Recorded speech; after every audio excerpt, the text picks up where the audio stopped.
It is, yes. It is, but hey, you know, you're paying for a root beer, right? Yeah. Well, hey, ladies and gentlemen, 8.5, use properties of trapezoids and kites.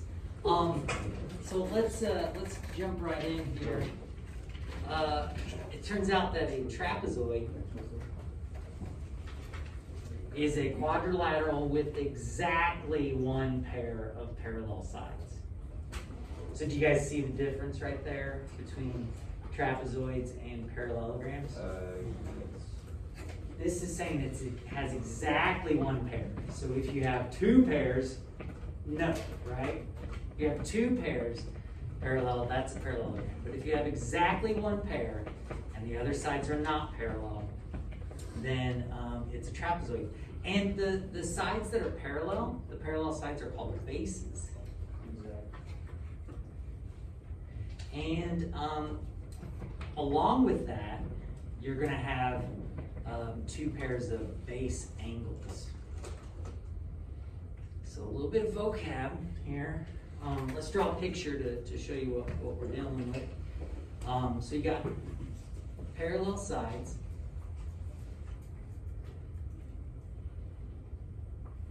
And then the other ones you want to make sure do not look parallel, right? And honestly, you know, there's a lot of shapes out there that look pretty close to parallelograms, but are actually trapezoids because they're just a little bit off. Does that kind of make sense? They're just a little bit off. Well, again, this is a base.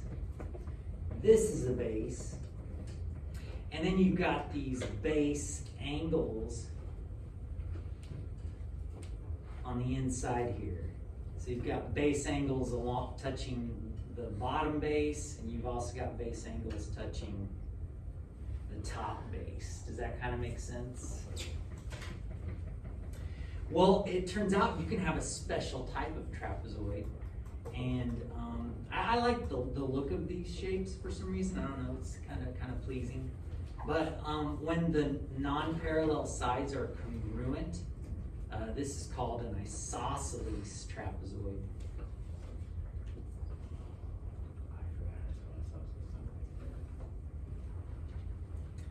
Isosceles trapezoid. And so they'll look like, basically, if you draw your two parallel lines centered on one another,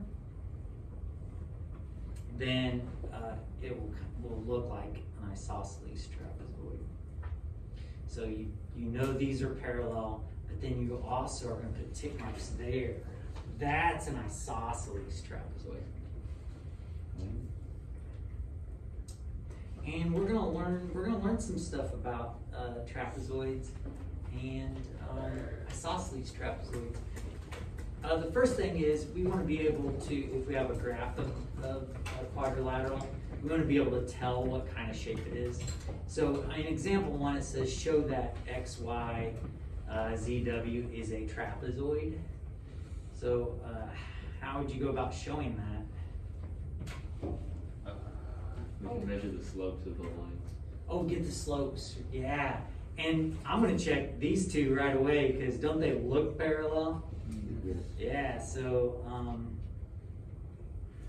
we can go down 1 over 2 and we're back on the line, right? And so what's our slope? -1/2. -1/2.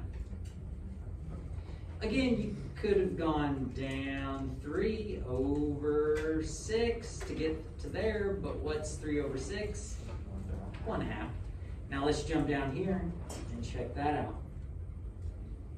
Is it the same slope? Yes. Sure enough, yep, down 1 over 2. But this could also be a parallelogram, couldn't it? No. These don't look parallel, but just to verify, the slope of this one is down 4 over 1. The slope of this one is 3 over 1, isn't it? So now it's really clear that we have one pair, right? One pair of sides parallel, which makes it a trapezoid.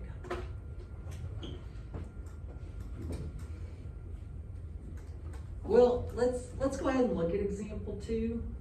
It kind of leads into Theorem 8.14. If we know Theorem 8.14, example 2 is super easy. But I want to show the importance of Theorem 8.14 by examining this first. And I feel like this is an important thing that we need to realize. It says find all the missing angles. Well, what I want to stress is, you know this angle on this transversal, right? Yeah. What that means is we know nothing about these angles, okay? I feel like I need to stress that more and more, because that was an issue we ran into on the quiz. Just because we know that these are a parallel line cut by a transversal, these angle measures do not automatically transpose over here. Is everybody with me on that? Now it is true, we do know if this is 56 degrees, aren't these angles consecutive interior angles, aren't they supplementary? Yeah. So yeah, we can totally get 180 minus 56, which is 124. But it turns out to get these other angles measures here, there's some work involved. And interestingly enough, it involves introducing an extra side temporarily. So I'll just talk about this real quick. If we were to introduce a side here and say, oh, we're going to make it parallel to this one. Well, if it's parallel to this one, don't we have a parallelogram now? Yes. What do we know about opposite sides of a parallelogram? They're parallel, they're congruent. They're parallel and congruent. What kind of triangle do we have here? Equilateral. Maybe equilateral, I'm not sure though. But for sure isosceles. What do we know about these base angles? And now, what kind of angles do we have here? Parallel lines cut by a transversal. These are corresponding angles. And now we can jump over to here, subtract from 180, and guess what? We've got all our angles. So what we did there was a super quick proof of Theorem 8.14, okay? Super quick proof. But let's go ahead and get down Theorem 8.14. It says if a There you go.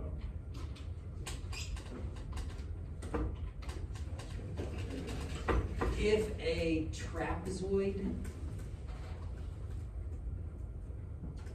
is isosceles,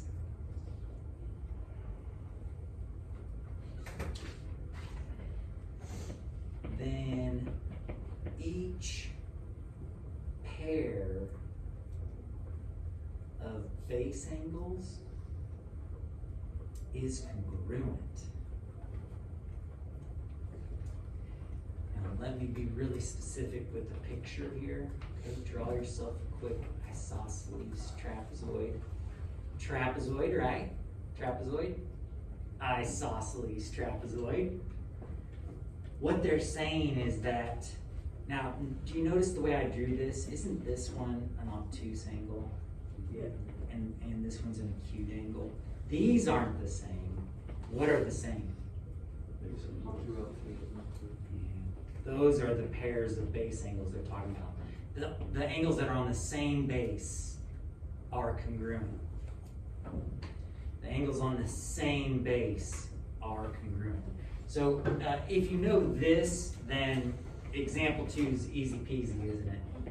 As soon as you know 56, what do you know this one is? Because it's a base angle, right? Isosceles trapezoid.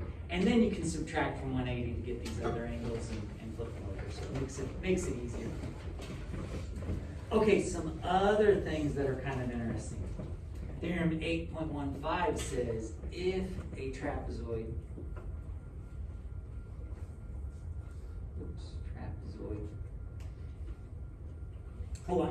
has a pair of congruent base angles, then it is isosceles. So it's in a sense going backwards from what we were doing. It's not perfectly backwards. But what this is saying is if you've got a shape like so, you know it's a trapezoid, but you also know that a pair of base angles are congruent. That is enough. That's enough to tell that it's an isosceles trapezoid.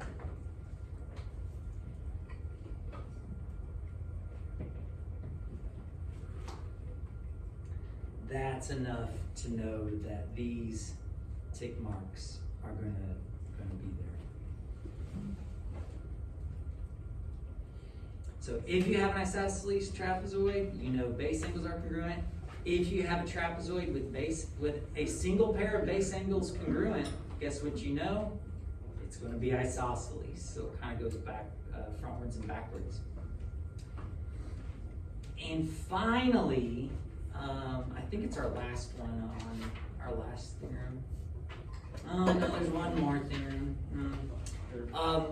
Our second to the last theorem on trapezoid says a trapezoid is isosceles if and only if, IFF if you want. A trapezoid is isosceles if and only if its diagonals are congruent.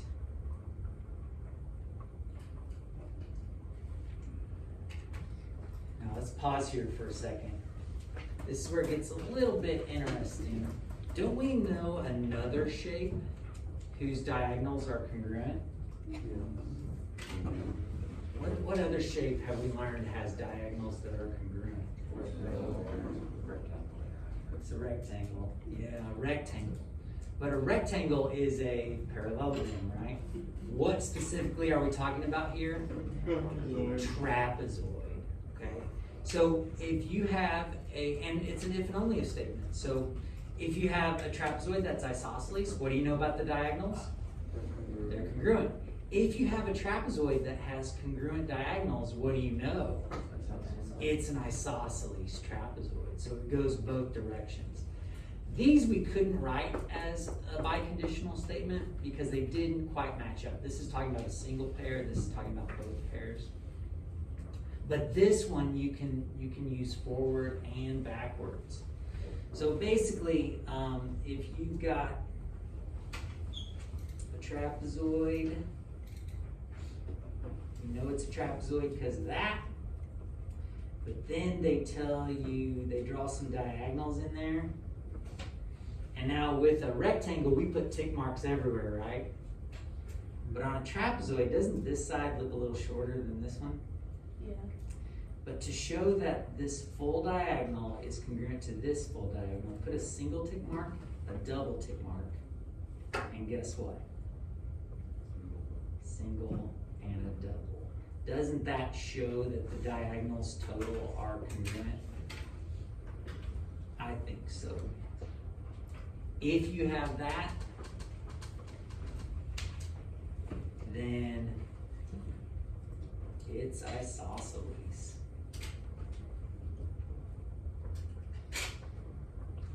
But it also goes both ways, right? Both directions.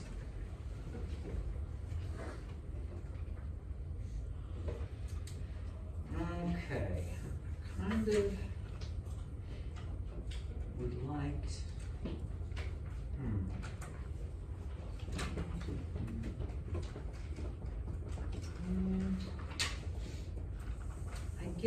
I guess we'll move on here. I was kind of wanting to maybe stop, but we'll keep it. We got some time. All right. the last thing that we're gonna learn about trapezoids is this figure right here. This figure right here. And it's called a midsegment.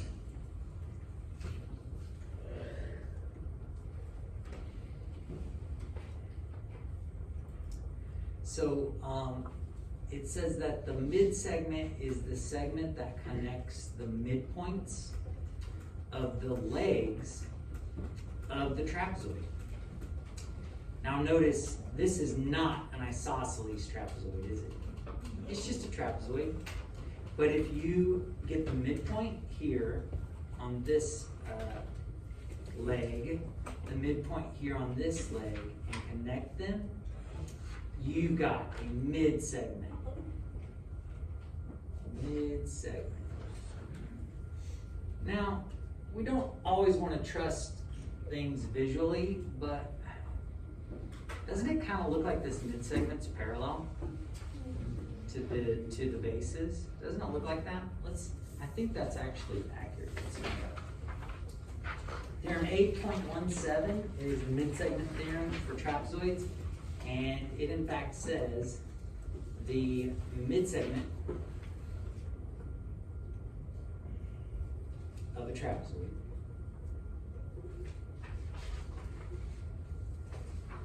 is parallel to each base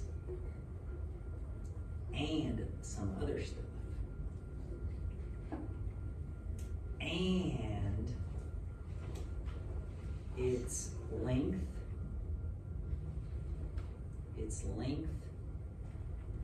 is half the sum of the bases. Now, I don't really like saying it like that because it sounds kind of, I don't know, I think it makes more sense that if it's half the sum of the bases, guess what that's called? It's called the average of the bases. It's the average of the bases. Average of the bases. So if we've got a mid-segment, we know it's parallel. But more than that, let's call this A, B, C, D, and let's call our mid-segment M, N. You guys cool with that? Turns out that the measure of MN is going to be equal to half AB plus DC. But in truth, that's just adding them up and dividing by what? 2. Dividing by 2. It's the average. Okay, so before we call it quits, I don't want to get to kites today, but before we call it quits, will you guys try out example 3 real quick? Check with the neighbor, make sure they're doing it all right.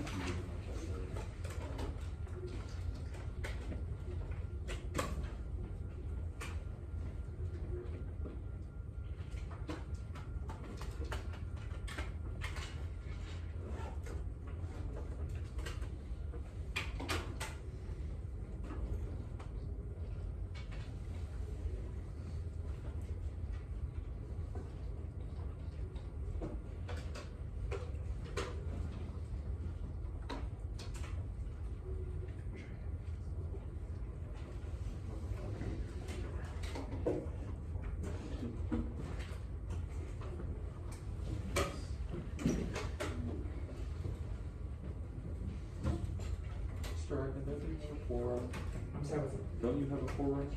I do have a 4. Yeah, me too. You have a 4 as well? That's cool. What year do you have? 2001.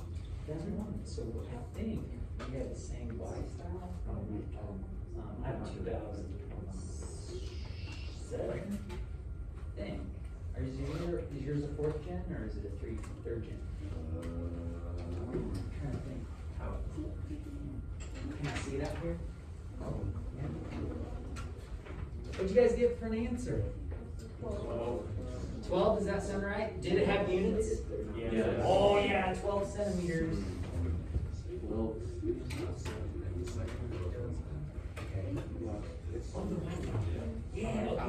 got a third geometry, Yeah. which a lot of people say is the best one. If you don't get Yeah. 41, then. Is it four-wheel drive? Nice, nice. Yeah, that's fine. All right, ladies and gentlemen, you guys have a quiz tomorrow. Not over this, right? We have a quiz tomorrow.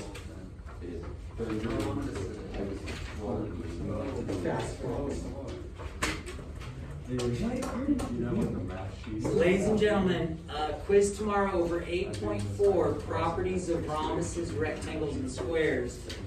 Please double check. Have you practiced?